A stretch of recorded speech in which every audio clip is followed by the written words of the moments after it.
A racist cop has a tense confrontation with a black man outside an upscale store. The situation escalates quickly, ending with the cop punching and arresting the man. But then, the officer realizes who he just attacked and arrested. Before we dive into the story, don't forget to hit that subscribe button so you don't miss more exciting content. David Parker, a black mayor of a major city, stood outside an upscale store late one evening.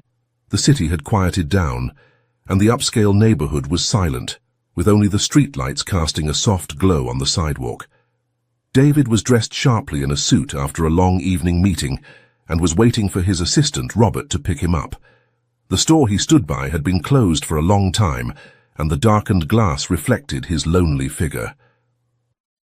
David checked his phone, growing more impatient as Robert was late again. He leaned lightly against the store's glass door, eyes scanning the empty street, hoping to spot the headlights of a car. As he gazed into the quiet night, the sound of heavy footsteps pulled him back to reality. "Hey, what are you doing here?" A stern voice suddenly shattered the silence. David looked up to see a white police officer, Officer John Wallace, approaching with suspicious eyes. The officer's hand hovered near his belt, close to his baton, as if preparing for a confrontation. Wallace's sharp gaze scanned David from head to toe, as if assessing a potential threat. David recognized the stance. It wasn't unfamiliar to him. As a black man in a position of power, he had often faced the prejudiced looks and treatment simply because of the color of his skin. He had prepared himself for moments like this, but it still unsettled him every time it happened. "What are you doing here?" Wallace asked again, his tone sharper this time, as if asserting that David was doing something wrong.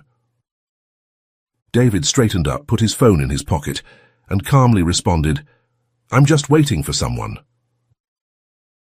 The officer stopped a few steps from David, his eyes still brimming with suspicion as he glanced around the empty street.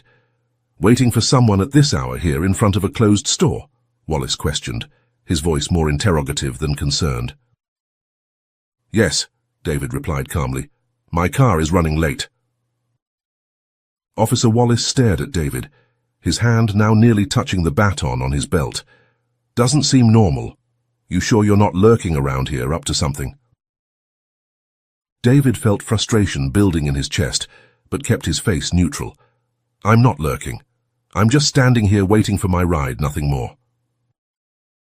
Wallace smiled, but it wasn't a friendly one. "Standing there in that suit, huh? Trying to make yourself look important?" David met Wallace's gaze, sensing the insult but maintaining a calm tone. "I'm just waiting for my car, officer. Nothing else is happening here." Wallace stepped closer to David, the space between them growing increasingly tense. "I don't think so. You don't belong around here. Standing alone in the middle of the night. You sure you're not planning something?" David felt his heartbeat quicken, but he knew he had to manage the situation carefully. He had been in scenarios where no explanation mattered, where prejudice and lack of control spoke louder than truth. "No need for accusations," David said, trying to keep his voice steady yet firm. "I haven't done anything wrong. I already told you, I'm waiting for my car." Wallace remained motionless, his sharp eyes locked on David, seemingly waiting for something. "Do you have any ID?" Wallace asked authoritatively. David clenched his jaw but didn't let his anger show. "I don't need to give you ID when I haven't done anything wrong." Wallace's eyes darkened, his hand moving closer to his belt. "You don't get to decide that. When I ask for ID, you show it. Or are you hiding something?" David took a deep breath, trying to suppress the anger rising in his chest. "I've made it clear what I'm doing here. That should be enough. There's no need to escalate this." Wallace moved closer, the space between them now just inches. "I'm the one who decides how far this goes, not you," Wallace said in a low, threatening tone. "And right now, you're giving me plenty of reasons to dig deeper." David stood his ground, his gaze steady but his body tense, knowing this wouldn't end easily. In the stillness of the night, with the streetlights casting long shadows, the confrontation between the two men grew more tense and unpredictable. The tension between the two men escalated with each passing second. Officer Wallace's eyes no longer held mere suspicion. They now displayed a clear intention: control. He was trying to force David to submit to his authority, but David understood that if he gave in without just cause, he would be supporting the injustice and discrimination he had faced all his life. "I've already told you," David repeated, his voice low but clear. "I haven't done anything wrong, and I don't need to show my ID. I'm just waiting for my car." Wallace shook his head slightly, his smile fading, replaced by determination. "You don't get to make that decision. When I ask for ID, you show it. That's the law. Or are you hiding something?" David sighed internally. He had encountered these situations before, moments where explanations held no weight and everything revolved around who held the power. But this time, he knew he had to be more careful. He wasn't just any citizen. He was the mayor of the city.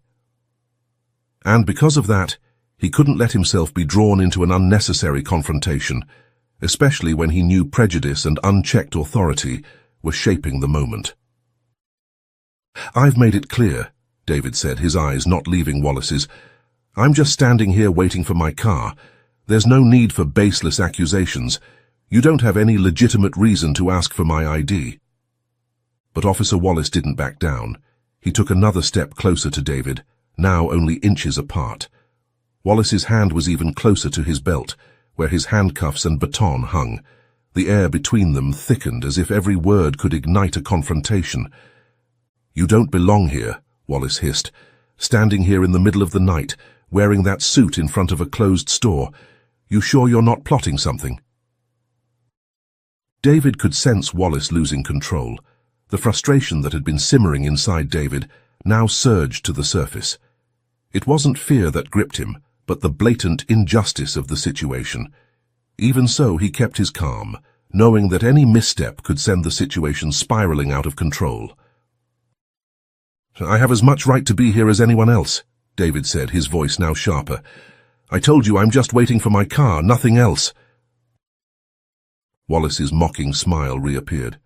"Sure, I hear that story all the time. You standing here doesn't make sense, and I don't think you belong here."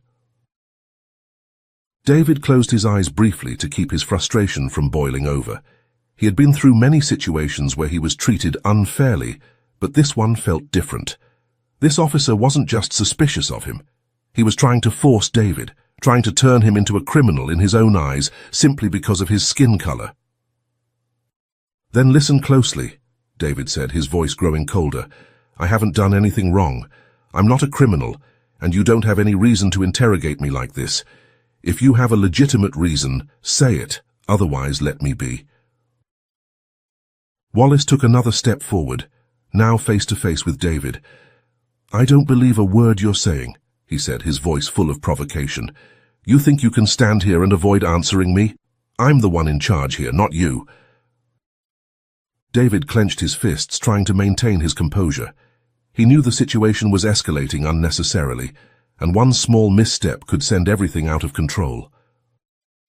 "I don't have to explain anything further to you," David said, his voice starting to edge with sharpness. "If I've done something wrong, prove it. Otherwise, you're just bullying me because you think you can." Wallace gritted his teeth, his eyes filled with anger. "Careful with your words, you're very close to crossing the line." "Which line?" David responded, his voice challenging but still calm. "The line where you'll use your power to force me off a public sidewalk?" The officer glared at David, his hand already on the handcuffs. The tension in the air was thick enough that it seemed a single move could ignite it. David knew he couldn't let the situation deteriorate further, but he also couldn't yield to the abuse of power. "You think you're smart, don't you?" Wallace said, his voice full of malice. "You think you can talk to me like that? I'm the one with authority here, not you." David stared back at Wallace, keeping his voice calm but firm. "Authority doesn't give you the right to harass someone without cause." Wallace stepped even closer, almost touching David's face. "I don't need a reason," he said, his voice full of menace. "If I feel threatened, I have the right to handle it my way. And right now, I don't like the way you're talking to me." David knew things were spiraling out of control. Wallace was no longer just a cop interrogating him. He was looking to provoke, and David had to be careful. "I'm not threatening you," David said, his voice steady but firm. "I'm just standing here, unarmed, waiting for my car, and you're the one threatening me." The situation continued to grow more tense, and David could feel that with one wrong word or action, things could escalate to a point of no return. But David wasn't one to easily accept injustice. And even though this moment was becoming dangerous, he knew he had to stand his ground. The tension between the two men reached a boiling point. Officer Wallace made no move to back down. His aggression was becoming more evident by the minute. His hand hovered on his handcuffs, as if waiting for a single signal to arrest David. David felt the situation slipping out of control. Despite his best efforts to remain calm and reasonable, Wallace seemed determined to view David as a threat. "You're pushing your limits," Wallace said, his voice growing colder. "I'm not asking again. Hand over your ID, or I'm going to arrest you for resisting a police officer." David tried to take a deep breath to maintain his calm, but this time he felt the situation had already crossed the line of normalcy. He looked straight into the officer's eyes, his hands still motionless. "I told you already," he said, his voice still steady but resolute. "I don't need to show you ID because I haven't done anything wrong. You're harassing me without cause." That sent Wallace over the edge. "Well, good then, you've just crossed your limit," he growled before lunging at David. Without further warning, Wallace grabbed David's wrist and yanked him, pulling him towards the store's glass door. The sudden pull caught David off guard, causing him to stumble and slam into the glass door with enough force to make it rattle. His shoulder struck the cold, hard surface, pain shooting through his arm and chest. "What are you doing?" David shouted, feeling anger boiling inside him, but still trying to avoid reacting too strongly. "Shut up," Wallace shouted, trying to spin David around, pressing his face against the glass. "You've crossed the line, and now you're going to learn what the law is." David tried to stay calm, but the feeling of helplessness and injustice made it hard. He never imagined that simply waiting for his car in front of a store could lead to this. He felt Wallace's strength as the officer pinned him against the glass, his hand reaching for the cuffs. "I told you I didn't do anything wrong," David yelled, trying to pull his arm from Wallace's grip, but keeping his movements controlled to avoid being accused of resisting arrest. "You dare resist me?" Wallace hissed, his eyes blazing with fury. "You think you're above the law? Let me show you who's in charge here." Without hesitation, Wallace shoved David again, this time with enough force to pin his shoulder and face against the glass. David winced in pain, feeling the ache spread from his shoulder to his arm. But before he could say anything further, Wallace raised his hand, and with a sudden punch struck David square in the face. The punch was brutal and violent, sending David's head snapping to the side, his vision momentarily blacking out as the pain exploded from his jaw to his temple. The world spun around him, and David had to fight to stay on his feet. For a brief moment, David stood dazed, trying to regain his balance. He touched his cheek, where the sharp sting of the punch throbbed. Anger and helplessness flooded his mind. "You can't do this," David yelled, trying to keep his voice from cracking under the pain that overwhelmed him. "I haven't done anything wrong." But Wallace didn't stop. He grabbed David again, this time more forcefully, pulling him down to the sidewalk. David stumbled, trying not to fall entirely, but the pain from the punch and the anger prevented him from reacting normally. Wallace had decided that David was guilty, and he was willing to use any means to prove it. "You just crossed your final line," Wallace said, his voice now cold and unchecked. He pushed David to the ground, pinning his wrist and locking it in the cold steel handcuffs. The cuffs clicked into place with a sharp sound, and David felt the cold metal bite into his skin. "Now you're going to learn to obey the law." David lay on the ground, panting, as the pain spread through his body. The injustice of the moment burned inside him like a raging fire. He couldn't believe that waiting for a car had led to him being handcuffed and assaulted by those who were supposed to uphold justice. "You're going to regret this," David said, his voice steady and unwavering despite the pain. Even in this desperate situation, he knew he held a truth Officer Wallace was unaware of. "No, you're the one who's going to regret it," Wallace scoffed, thinking he still held control of the situation. "You'll find out you're not above the law." David gasped for air, his mind starting to clear after the punch. Despite being beaten and unlawfully arrested, he held on to one thought. His real power had yet to be revealed. He had a card left to play, and that moment would force Officer Wallace to face the true consequences of his actions. Looking at Wallace with cold eyes, David spoke, "Before you throw me in the back of your squad car, why don't you try checking my ID?" Wallace paused, his hands ready to shove David into the car, suddenly stopping. "What?" the officer asked, suspicion flickering in his eyes. David looked directly at Wallace, his voice now calm and full of confidence. "Check my ID. It's in my wallet. You're going to want to know who you just arrested before you take this any further." Wallace hesitated, his face showing signs of confusion and worry. "You had all night to give me your ID. Why now?" David kept his gaze steady, a faint smile playing at the corner of his mouth. "I told you already. Check it. You won't want to throw me in that car before you know who you're dealing with." David's confidence seemed to make Wallace falter. No longer as aggressive, Wallace reached into David's pocket, pulled out his wallet, and opened it. His rough fingers pulled out the ID card. When Wallace looked at it, his face suddenly turned pale, the color draining as the words on the card became clear. "Mayor David Parker." Officer Wallace stood frozen, his eyes glued to the ID card in his hand. The smugness and aggression that had filled him moments before vanished, replaced by panic. Everything seemed to pause in that moment, as Wallace realized the man he had just assaulted and arrested was none other than Mayor David Parker, the head of the city. "Mayor," Wallace stammered, his eyes still fixed on the card. I didn't know." David, despite the throbbing pain in his shoulder and the burning sting on his face from the punch, remained calm. He slowly stood upright, pushing past the pain as he looked Wallace straight in the eye. "That's right, I'm the mayor," David said, his voice clear and authoritative, "and you've just made a very serious mistake." Wallace stood frozen, his hands still trembling as he held the ID card. His gaze flickered nervously, his confidence from earlier completely shattered. He couldn't believe what had just happened. "Sir, I didn't know you were the mayor. I didn't mean—" He hurriedly fumbled for his keys, awkwardly unlocking David's handcuffs, his hands shaking so much he nearly dropped the key.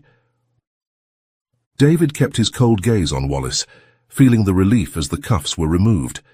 He rubbed his wrists, swollen from the tight grip of the metal, but his voice remained steady. "You didn't know because you didn't bother to check. You let your prejudice and assumptions dictate your actions." Wallace stepped back, fear now evident in his eyes. "Sir, I didn't think—" he stammered, searching for an excuse but finding none.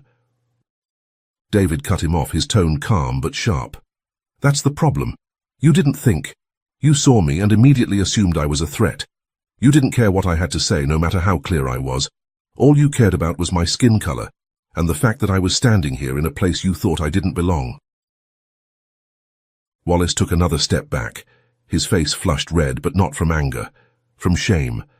"Sir, I didn't mean— I was just doing my job." "Punching me in the face is doing your job?" David asked, his voice growing colder. "Using violence and handcuffing someone without just cause is doing your job? Or is that just an excuse for your racism and abuse of power?" The officer had nothing left to say. He couldn't defend himself, couldn't explain, because any justification was meaningless in the face of the obvious truth. Wallace's eyes flickered with fear, and he couldn't even look David in the eyes anymore. He knew his career, perhaps his entire life, had changed in this single moment. "Sir, I'm sorry," Wallace stuttered, his regret clear on his face. "I truly didn't mean—" David interrupted again, his voice full of authority. "Sorry isn't enough. You abused your power. You let your bias dictate your actions. You thought you could behave like this and face no consequences. Wallace took another step back, his face drained of all color. Sir, please, I'll lose my job. I didn't know who you were. I didn't mean... David didn't flinch. You shouldn't. I'd have to know who I am to treat me with basic respect and fairness. That's what every citizen deserves from the police force. Wallace stood still, unable to say anything. He knew he had made a grave mistake, and no words could fix the situation now. David rubbed his injured wrists, his gaze still locked on Wallace. I want your badge number right now, David said coldly. Wallace hurriedly provided the number, his hands shaking as he wrote it down. David entered the badge number into his phone, not taking his eyes off Wallace. You'll be hearing from me soon, David said firmly, and next time you won't get off this easily. With that, David turned and walked away, leaving Officer Wallace standing there in a state of fear and regret. Though David had just been through a violent and unjust ordeal, he didn't let anger consume him. He knew that this incident was about more than just him. It was about a larger issue, a broken policing system, about power and bias, and about the changes that needed to be made. As David walked quickly out of the quiet street, the streetlights casting shadows along the sidewalk, he pulled out his phone and called his assistant, Robert. Robert, David said, his voice serious and urgent, meet me at City Hall now, we have work to do. Without waiting for Robert to respond, David hung up, his eyes focused forward, his mind already set on what needed to be done next. This wasn't just a confrontation with an officer abusing his power, it was the moment to push for real change. And David knew he had the power to make it happen. This story doesn't end with the injustice David just faced. This is the beginning of a larger battle, to reform and fix the systemic issues in the city's police force. David walked with purpose, leaving Officer Wallace standing frozen in fear and panic. The officer's face still pale as he realized the magnitude of his mistake. David didn't look back, but he knew Wallace was standing there, feeling the weight of the consequences he would soon face. The injustice had unfolded right before David's eyes, and now it was time for him to turn his anger into concrete action. As David stepped out of the quiet street, his mind raced with thoughts of how this incident could spark a change in the city. This wasn't the first time he had encountered racism, but this time he was determined not to let it end with just his own personal experience. As mayor, he knew he had a responsibility to ensure that incidents like this wouldn't happen again to anyone else. By the time he arrived at City Hall, Robert was already waiting, his face filled with concern. David, what happened? I heard your voice on the phone and I was worried. David sighed, rubbing his sore wrists where the cuffs had been too tight, then said, I was just assaulted and unlawfully arrested by a cop simply because I was standing on a sidewalk waiting for my car. Robert froze, his face going pale. What? What are you talking about? How could that happen to the mayor? David looked at Robert, his eyes filled with determination. Yes, and that's the issue. This happened not because of who I am, but because I'm a black man, standing in a wealthy neighborhood. Wallace, the cop, didn't bother to check or listen. He just saw my skin color and decided I was a threat. This isn't just about me anymore, Robert. This is a system full of prejudice and abuse of power, and I'm not going to let it go. Robert stared at David, his face a mix of anger and concern. So what are you going to do? David answered firmly, We're going to act.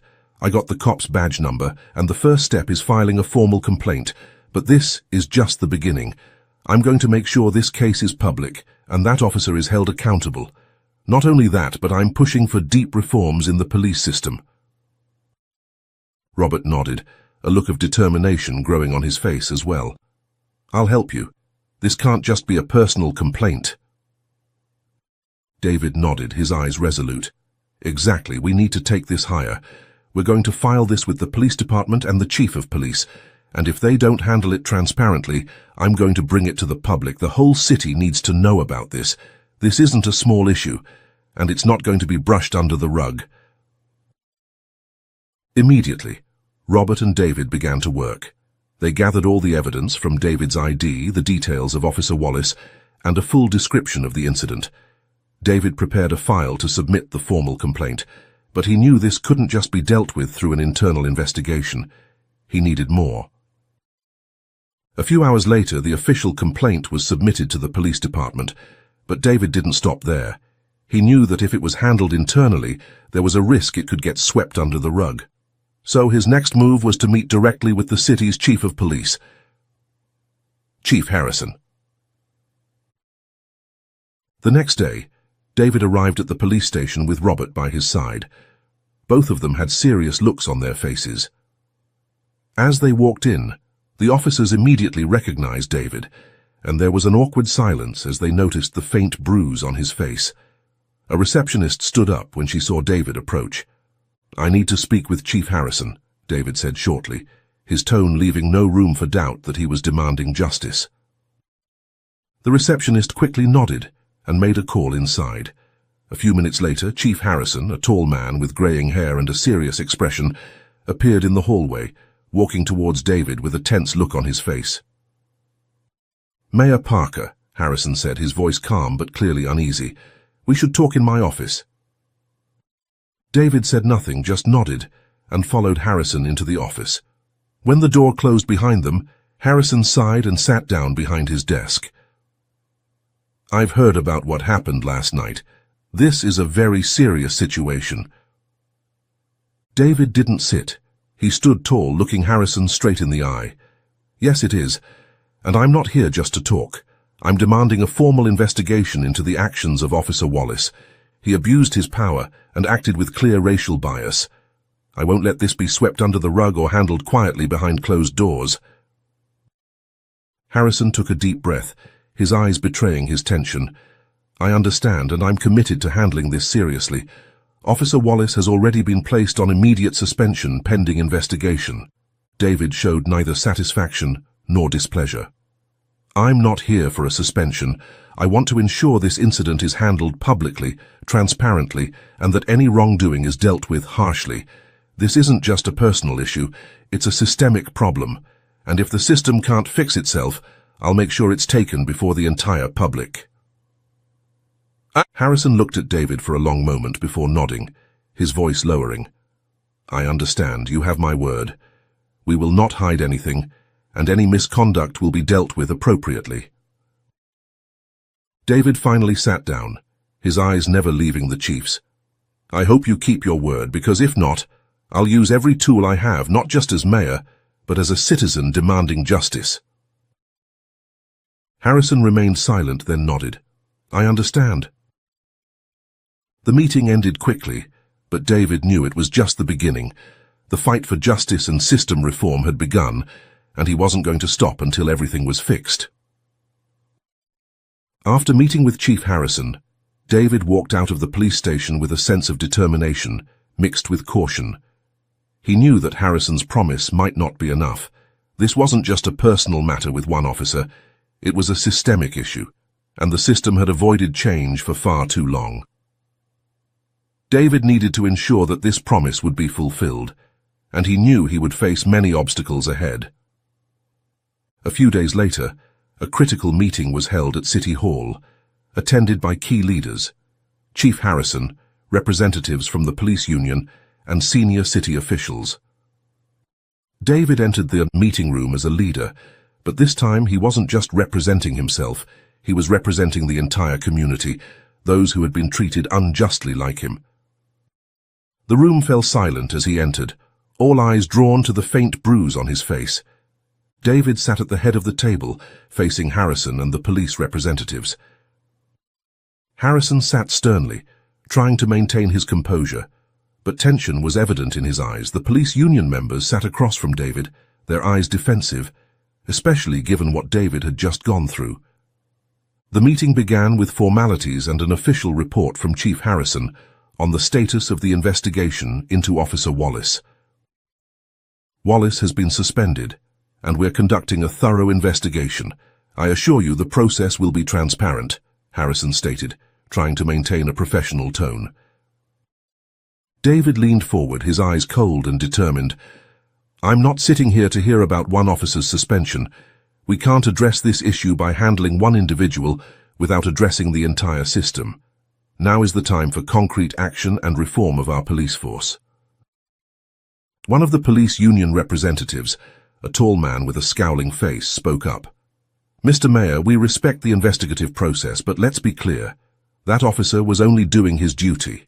If we're not careful, targeting individuals could weaken the morale of the entire police force." David remained silent for a moment, but his gaze sharpened. "Are you telling me that beating and unlawfully arresting someone is doing his duty?" he asked, his tone strong and unyielding. "If that's true, then we clearly have a more severe problem than we thought. That officer didn't just make a personal mistake. He acted based on a system that allows and encourages abuse of power and racial bias." The police union was clearly challenged by David's firm words. "Mr. Mayor, we don't deny that everything needs to be investigated thoroughly, but there has to be balance. Pushing through strong reforms could create a backlash within the police force." David frowned, knowing that this was the kind of resistance he would face not only from the union, but also from the top levels of the police force. Backlash doesn't come from reform, it comes from the lack of accountability. If our police force feels threatened by demands for transparency and justice, that's the problem, and I won't let this city continue to tolerate that. Chief Harrison remained silent for a moment, then spoke up. "I agree that change is necessary, but this process takes time. Large-scale reforms will meet strong resistance, not just from the union, but also from officers within the force. We can't change a system overnight." David leaned back in his chair, his tone sharpening. "I'm not asking for overnight change, but we can't delay forever. The time for action is now. I've waited long enough, and so has the community. If there's no concrete action, I will bring this issue to the public." The tension in the room heightened as the city officials, officers, and union representatives realized that David was unyielding. He wasn't just a mayor seeking personal justice. He was representing an entire community demanding change. What happened to him was only a symptom of what many others had experienced silently, and David had no intention of letting this continue. "So what do we do next?" David asked, his eyes scanning the room. "Reform isn't optional, it's mandatory. If we don't fix this system from the ground up, we'll lose public trust forever." A few city officials, who had been quietly listening, began nodding in agreement. They knew that David's words carried weight, not just morally, but politically. Protests could erupt at any moment if the people felt the system wasn't protecting their rights. And if reform didn't happen, the city could face an even greater crisis. The meeting continued with concrete proposals. David demanded the creation of an independent oversight committee to investigate police misconduct, as well as mandatory training on racial bias and de-escalation for all officers. These were the first steps in a long and difficult process to reform the entire system. Despite some resistance, Chief Harrison eventually agreed that these measures were necessary. "I'll work with the leadership of the force and the union to implement these reforms. We need to ensure that this system no longer tolerates abuse of power." David nodded but knew this was only the beginning. "Good," he said firmly. "But remember, if there's no progress, I won't hesitate to bring this issue to the entire city. And then there will be no turning back for anyone."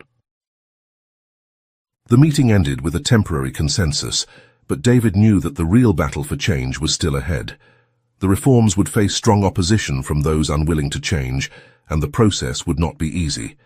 But now, with his position, David was prepared to fight to bring justice and transparency to the city's police force. As he stepped out of the meeting room, Robert walked beside him, quietly asking, "What do you think? Will they really change?" David sighed but kept his determination. "They'll have to. We won't give them any other option." After the meeting with city leaders, David knew that the real fight was just beginning. Even though Chief Harrison and the police union had agreed to the proposed reforms, David understood that there would be resistance and obstruction from within the system that didn't want to change. The promises made in the meeting room would be just empty words without real action. The next day, David held a press conference at City Hall. He decided to make the incident and the proposed reforms public, to ensure that no one could deny or ignore them. In front of City Hall, reporters and citizens gathered in large numbers, waiting to hear from the mayor, who had just experienced a brutal and unjust incident at the hands of the city's own police force. David stepped up to the podium, his face resolute and determined. Below him, reporters raised their cameras and notepads, ready to capture his every word. The sunlight hit his face, highlighting the bruise on his cheek, a stark reminder of what had happened. "Good afternoon," David began, his voice loud and strong. "I stand before you today not only as the mayor of this city, but as a citizen of it, someone who has experienced firsthand the injustice of the very system we are trying to improve." The crowd grew silent, every word David spoke drawing their full attention. "A few days ago I was assaulted and arrested by a police officer simply because I was standing on a sidewalk waiting for my car. This is not just a personal incident, it's a reflection of a much larger systemic problem. A problem where prejudice and abuse of power have become so ingrained that even someone like me, the mayor of this city, can be treated this way." David paused, letting his words sink in. He could feel the tension and outrage spread through the crowd, as they understood that if this could happen to the mayor, it could happen to anyone. "But I'm not here just to talk about that incident," David continued, his voice growing stronger. "I'm here to talk about change. We cannot just look at one officer and think that's the issue. The issue lies in the entire system, and that's why my administration and the city leaders have decided that now is the time for action." David turned to look directly into the cameras, as if speaking to every citizen in the city through their screens. "We are going to establish an independent oversight committee to investigate all claims of police misconduct. This committee will not be part of any police organization, and they will have access to all documents and information. No more will incidents be covered up or handled internally in a shady manner." A small round of applause broke out from those gathered, but David stayed focused, knowing his message needed to continue. "We will also mandate that all officers in this city undergo training on de-escalation and anti-racism. This won't just be a surface-level course, but a part of their annual training.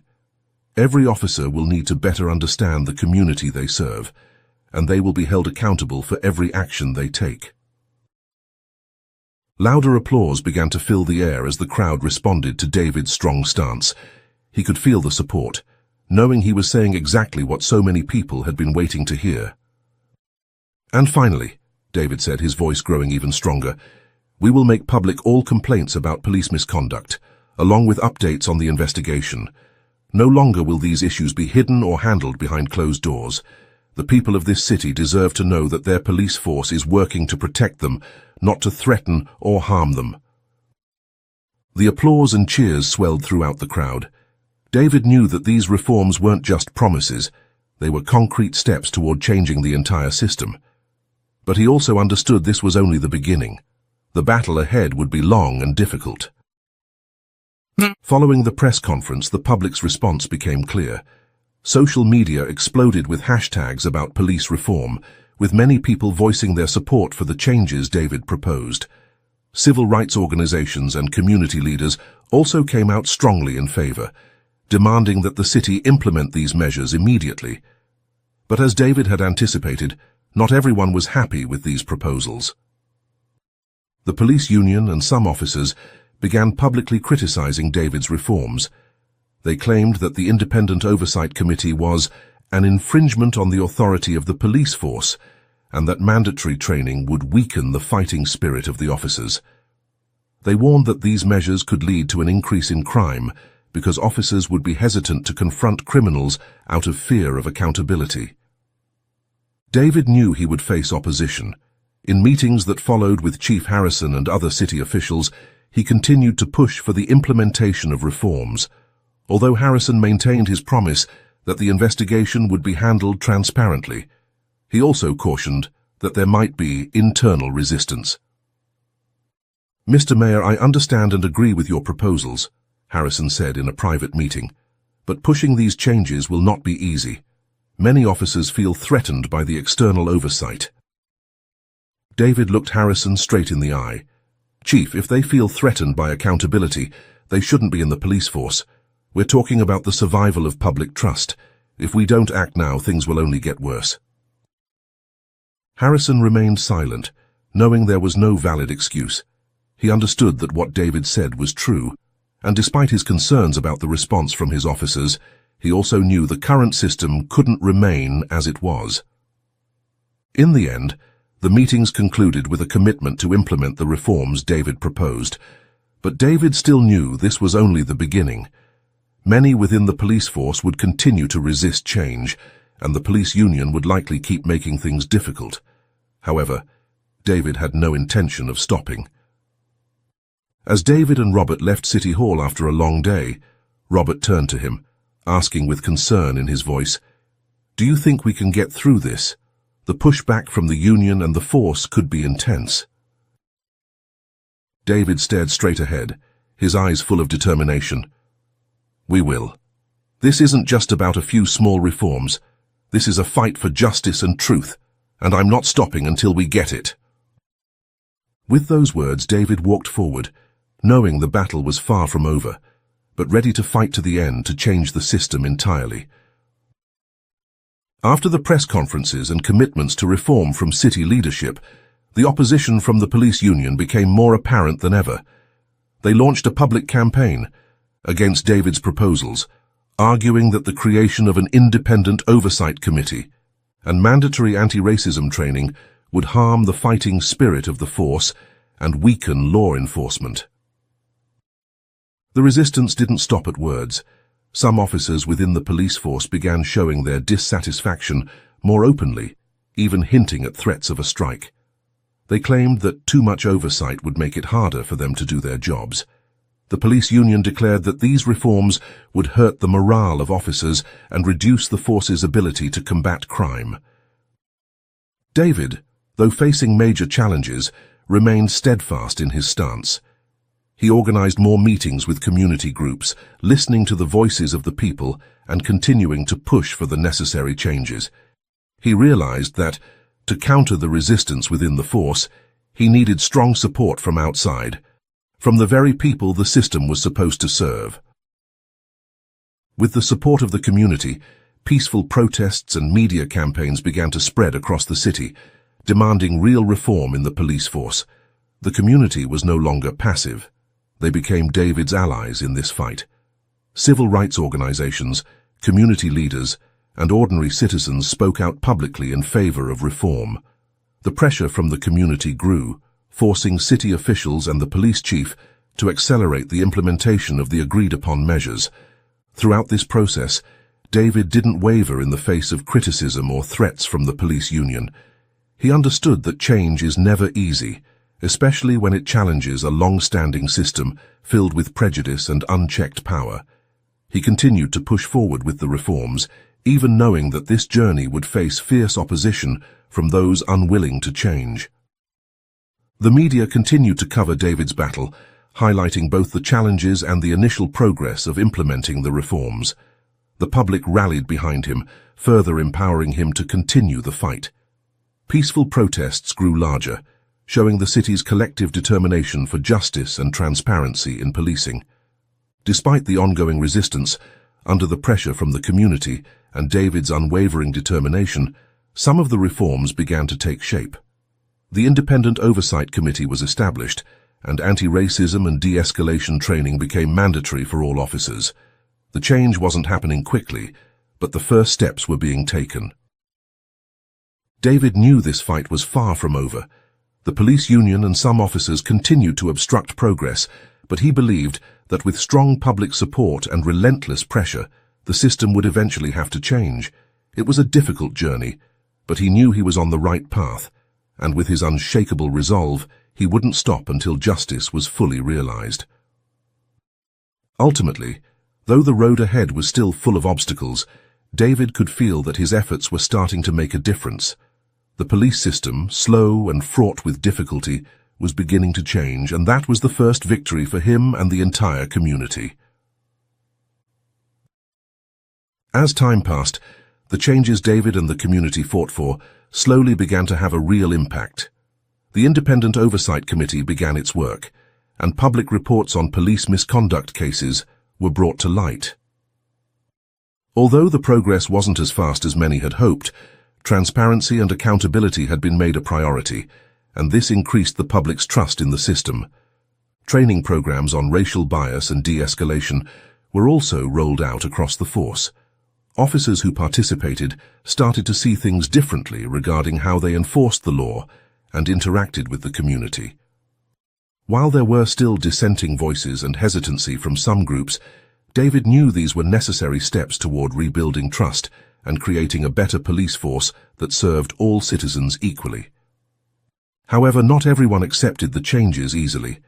Some veteran officers still resisted, and the police union continued to look for ways to limit the reform's impact. But with the support of the public and the media, David and the advocates for reform had created a movement that couldn't be ignored. The community became a decisive factor, and when the people stood up and demanded justice, the system had no choice but to respond.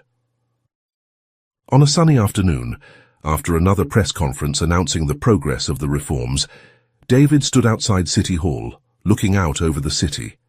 He felt a sense of change slowly taking place. He reflected on the events that had led to this moment, from his confrontation with Officer Wallace to the tense meetings with city leaders.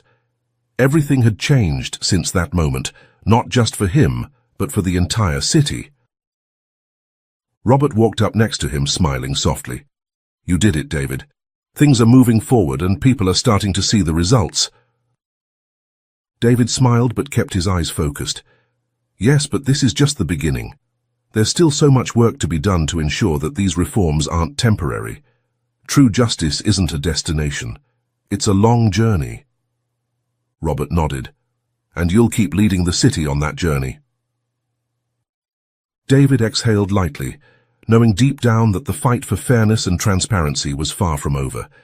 He had opened a new path, and now he wouldn't stop until every citizen, no matter their race or social status, was treated fairly under the law. This wasn't just his story, it was the story of an entire community, a city moving forward with hope and real change. "We're not going back," David said, his eyes fixed on the horizon. "This is the only path forward, and we'll keep walking it until we achieve the justice that everyone deserves." And with those words, David stepped forward, continuing the journey, knowing that he wasn't just fighting for himself, but for a new generation who would never have to face the kind of injustice he had endured. This story wouldn't end in the present. It would continue with the lasting changes David and his community had initiated. A fairer future awaited, and David was ready to lead the city toward it. Thank you for listening to today's story. If you found this message meaningful and want to hear more stories like it, don't forget to hit subscribe and turn on notifications so you don't miss any upcoming content. Let's spread positive and just values together. Thank you.